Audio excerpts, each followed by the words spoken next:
Hello दोस्तों, मैं हूं अभिषेक और आप देख रहे हैं हमारा यूट्यूब चैनल अभिषेक पाठशाला। दोस्तों, जैसा कि आप जानते हैं कि आप इस चैनल में पढ़ते हैं हमारे साथ इंटरमीडिएट की मैथमेटिक्स बिल्कुल ही सरल तरीके से। तो दोस्तों, आज हम क्लियर करेंगे इंटीग्रेशन की एक्सरसाइज 7.11 के क्वेश्चन नंबर ओनली 16 को, जो कि एग्जाम में मोस्टली पूछा जाता है और इसे ये एक अकेला ऐसा क्वेश्चन है जिसे बहुत कम बच्चे सॉल्व कर पाते हैं। तो आज की क्लास में हमें सीखना है कि इस प्रश्न को एक आसान तरीके से किस प्रकार हल किया जाता है, ताकि हम अन्य बच्चों की अपेक्षा एग्जाम में मैक्सिमम मार्क्स ला सकें या अन्य बच्चों की अपेक्षा इस क्वेश्चन को एक आसान तरीके से हल करें। तो आज की क्लास में केवल हमें पढ़ना है 16 नंबर का क्वेश्चन। इंटीग्रेशन की एक्सरसाइज 7.11 से रिलेटिव ये क्वेश्चन है, जो कि निश्चित समाकलन पर आधारित प्रगुणों या गुणधर्मों के द्वारा सॉल्व किया जाएगा। तो जैसा कि दिया गया है, integration pi 0 log 1 plus cos x into d x. तो इसे देख लेते हैं क्या करेंगे। मान लेते हैं इसे एक आई के बराबर, ये क्वेश्चन फर्स्ट है और यहां पर फॉर्मूला अप्लाई करेंगे। कौन सा? यहां पर वैल्यू लगाएंगे x equal to pi minus x रखने पर। यहां पर लिखेंगे x equal to pi minus x रखने पर। तो ये आपका बनेगा I integration pi 0 log 1 plus cos x की वैल्यू होगी pi minus x into d x. I equal to 10 log 1 plus ये होगा cos pi minus x minus cos x होगा, तो यहां पर हो जाएगा 1 minus cos x into d x. ये सेकेंड इक्वेशन होगी। अब हम यहां पर क्या करेंगे, पहली और दूसरी समीकरण को ऐड कर देंगे। तो देखिए यहां पर बनेगा 2i, ये होगा इंटीग्रेशन पाई 0, इधर होगा log 1 plus cos x plus log 1 minus cos x into d x. इसे लिखेंगे 2i equal to pi 0 log m plus log mn formula हो जाएगा log 1 plus cos x into 1 minus cos x d x.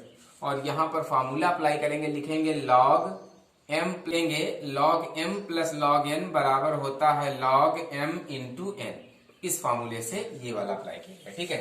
ये होगा 2i equal to pi 0, ये होगा log 1 minus cos square x into d x, ठीक है। ये बनेगा 2i equal to pi 0 log sine square x into d x. इस 2 को बाहर कर देंगे, ये हो जाएगा 2i इक्वल टू 2 बाहर पाई 0 log sine x into d x, ठीक है। ये हो जाएगा। ये कैसे हो जाएगा, यहां पर फॉर्मूला अप्लाई कर देंगे। कौन सा? लिखेंगे log m की पावर n बराबर होता है n log m। इस फॉर्मूले से ये बाहर हुआ, ठीक है। इसे हम एक थर्ड इक्वेशन मान लेते हैं। क्लियर? अच्छा, इसके बाद में क्या करते हैं, ये आई दो कैंसिल होगा, ये बचेगा i equal to pi 0 log sine x into d x. इसे मान लेंगे चतुर्थ समीकरण। अब यहां पर क्या करेंगे, इसे ध्यान देना है। i equal to integration pi 0, यहां पर 2 से गुणा 2 से भाग, तो ये हो जाएगा 2 पाई by 2 log sine x into d x. ये कैसे किया गया, इसका फॉर्मूला आगे अप्लाई कर देंगे। लिखेंगे integration pi 0 F x d x बराबर होता है integration 2 pi by 2 0 F x d x, ये, ठीक है। इसका 2 बाहर होगा। अब इसे हम लिखेंगे i इक्वल टू 2, इसे मान लेते हैं हम t के बराबर, ठीक है। यहां पर लिखेंगे माना t equal to integration pi by 2 0 log sine x into d x. तो ये हो जाएगा i इक्वल टू 2t।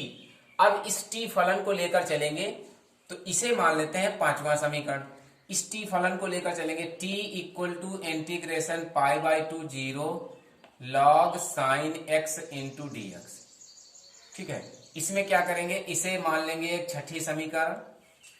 अब यहां पर लिखेंगे x equal to pi by 2 minus x रखने पर, ये रख देंगे इसमें, तो ये बनेगा t equal to pi by 2 0 log sine pi by 2 minus x into d x. ये होगा t equal to integration pi by 2 0 ये हो जाएगा log, ये हो जाएगा cos x into d x. ये समीकरण हो जाएगी 7वीं। अब छठी और 7वीं समीकरण को हम जोड़ देंगे।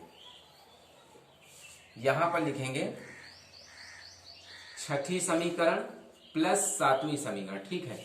इन्हें जोड़ देंगे तो ये वाली टी जुड़ करके हो जाएंगे 2t equal to integration pi by two 0, ये होगा log sin x plus log cos x into d x. ऐसे इसे लिखेंगे 2t equal to integration pi by two 0, ये हो जाएगा log sin x into cos x into d x. वही formula apply होगा जाएगा log m plus log n बराबर log mn के, ठीक है। इसे लिखेंगे 2t equal to integration pi by two 0 log sin x into cos x upon 2, 2 से गुणा 2 से भाग करके इसे sin 2x का फॉर्मूला बनाए। अब हम इसे क्या लिखेंगे देख लेते हैं। इसे लिखेंगे 2t equal to integration pi by two 0, ये हो जाएगा log sin 2x upon 2 into d x. ये हो जाएगा log sin 2x का formula upon 2 into d x. इसे लिखेंगे 2t equal to integration pi by two 0, इसे अलग अलग लिख देंगे sin 2x minus log 2, log m by n है तो log m माइनस n का फॉर्मूला लगेगा इंटू डी एक्स। अब इसे लिखेंगे 2t equal to pi by two 0, अलग अलग कर देंगे log sin 2x dx minus integration pi by two 0 log 2 into d x. इस प्रकार से अब यहां पर क्या करते हैं, हम 2x को फिर से एक नया फलन मान लेते हैं यहां पर, ठीक है। तो यहां पर लिखेंगे late 2x equal to p, तो इसका जब हम अवकलन करेंगे dp बटे dx बराबर 2 होगा और इसमें dx की वैल्यू आएगी dp बटे 2। इस dx की वैल्यू को यहां पर लगाएंगे, ये बनेगा 2t integration pi by two 0 log, यहां पर log sin 2x को आपने मान रखा है, p इंटू डी एक्स को मान रखा है dp बटे 2। तो यहां पर क्या देखते हैं, लिमिट्स को फिर से चेंज कर देंगे। p बराबर 2x है तो लिखेंगे p बराबर 2x, तो p बराबर 2x की वैल्यू है पाई बाई टू, तो ये 2 कैंसिल होगा, p की वैल्यू होगी पाई, तो उच्चिष्ट लिमिट होगी पाई। और फिर से लिखेंगे p बराबर 2x, तो p बराबर 2 इंटू 0, तो p बराबर 0। तो ये लिमिट यहां पर बनेगी आपकी पाई और 0, माइनस इधर क्या होगा log 2 बाहर होगा पाई बाई टू 0 1 dx बचेगा।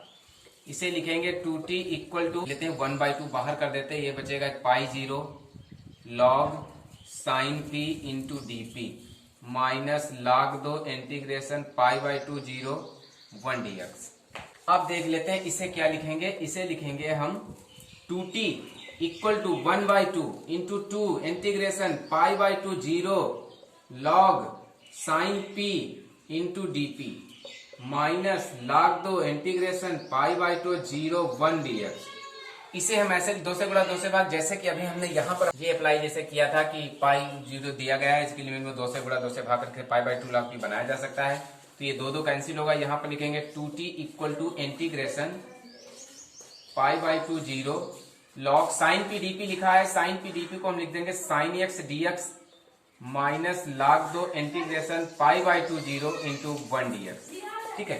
इसे ऐसे क्यों लिख सकते हैं, यहाँ पे फॉर्मूला लगा देंगे integration pi by two 0 F two हो जाएगा integration pi by two 0 F Q into d x, यानी x की जगह पे जो फलन दिया गया है उसको हम p की जगह पर x मान सकते हैं। तो यहां पर लिखेंगे 2t equal to integration pi by two 0 log sin x dx, ये लिख 0 log sin x dx बराबर है t, तो यहां पर हम लिख देंगे t माइनस log 2 बाहर होगा और इस 1 का समाकलन x के सापेक्ष x होगा, इसकी लिमिट होगी पाई बाई टू 0। तो t, ये t को इधर लाएंगे माइनस हो जाएगा, इधर बचेगा माइनस log 2, इसका लिमिट लगा देंगे तो ये बनेगी पाई बाई टू, 2t में t कम होगा, t बराबर minus pi by two into log 2, ये t की वैल्यू आ जाएगी, ठीक है।